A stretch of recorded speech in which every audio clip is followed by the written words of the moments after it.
Hey everybody, I'm Shaun King, and first and foremost, I just wanted to take a moment to tell you how incredibly proud I am of you, not only for completing your program and earning your degree, but for persevering so many obstacles this year. And I think that 2020 has to be one of the most difficult years in modern American history, but here you are, you made it, you crossed the finish line. Your professors and staff have told me so many great things about so many of you. And I just want you to know that I can't wait as an organizer, as an activist. I can't wait for you to get into this world and make a major difference. I also wanted to take a moment to thank each of you who spoke out over these past few weeks about the horrible murder of Ahmaud Arbery. And I hope you saw this past week that when we organize and focus our energy and focus our efforts, that we can really make change. Now, we're still fighting for Ahmaud, and now we're fighting for a young woman named Breonna Taylor, and I'm grateful for your support in that case as well. I wanted to take a moment to introduce myself. Maybe you know me, maybe you don't, but I have a larger point that I want to make. I'm a journalist, I'm an organizer, I'm a husband to my high school sweetheart, I'm a father of 5 children from elementary school, middle school, high school, and college. I'm an entrepreneur. I'm a constant presence on Instagram, Twitter, and Facebook. I'm a son. I'm a brother. I'm an uncle. I'm a friend. During this pandemic, I've been a pastor and a guide. I'm an advisor. I'm a podcast host. I'm an activist. I'm a political strategist. I'm a boss and a supervisor. I'm a neighbor. I don't get to talk about it often, but for years I was a counselor in juvenile detention centers all over Georgia and then at a mental health hospital for children. But I'm actually a historian by training. My undergraduate and graduate degrees are in history. So I'm a lot of different things. I'm not bound by any one single title or role. And you are a lot of things. You will become a lot of things. And I wanted to start there because I know that each of you have trained to go into a very particular field. I'm trained as a historian, but I want you to open your mind on what it's going to look like when you actually go into the world. You have a dream, you have a vision, you have hopes.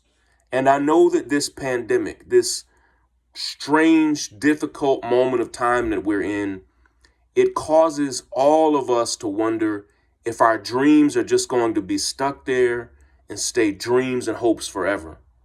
Your future plans have been forced to change. In my own house, so many of my plans, my wife's plans, my children's plans who were supposed to start a new high school and start a new college, all of our plans are up in the air. And of course, none of us ever imagined that we'd be right here, right now. But what I need you to understand is that no matter how bad, no matter how strange, no matter how difficult this moment is, it won't last forever. When I was a 15-year-old boy growing up in rural Kentucky, I was assaulted so badly by a group of racist students at my high school that I had fractures in my face and in my ribs, and I had a back that was so badly injured that I had to have 3 spinal surgeries. I was broken physically and emotionally, and a therapist all the way back then had diagnosed me with PTSD. I missed nearly 2 years of high school recovering from the injuries and surgeries. And at that point, it was the lowest, most brutal moment of my life.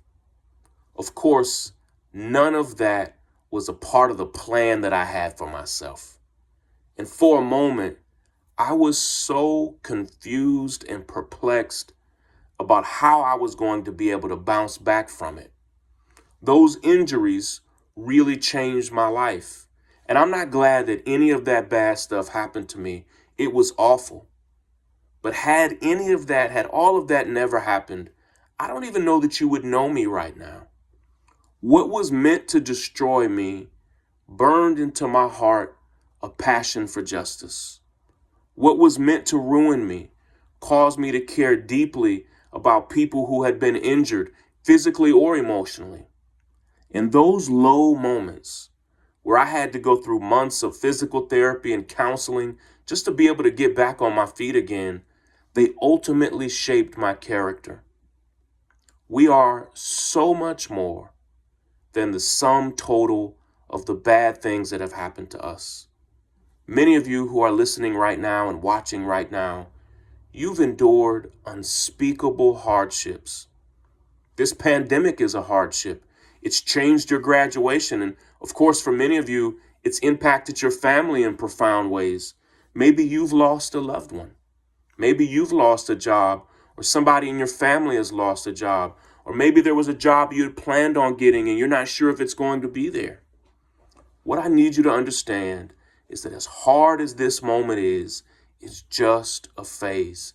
It won't last. But how you respond to it is going to impact the rest of your life.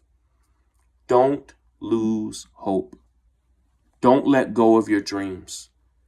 And it may sound cliche, but I promise you, the best of your life is ahead of you. You entered this program, you entered this college because you wanted to make a real difference in the world.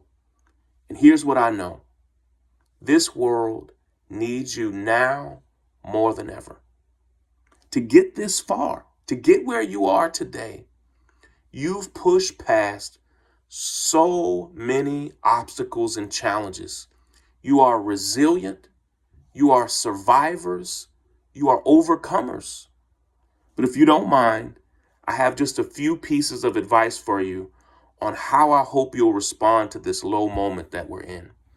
First and foremost, and I'm telling you things that I struggle to practice every single day. First and foremost, be generous and kind.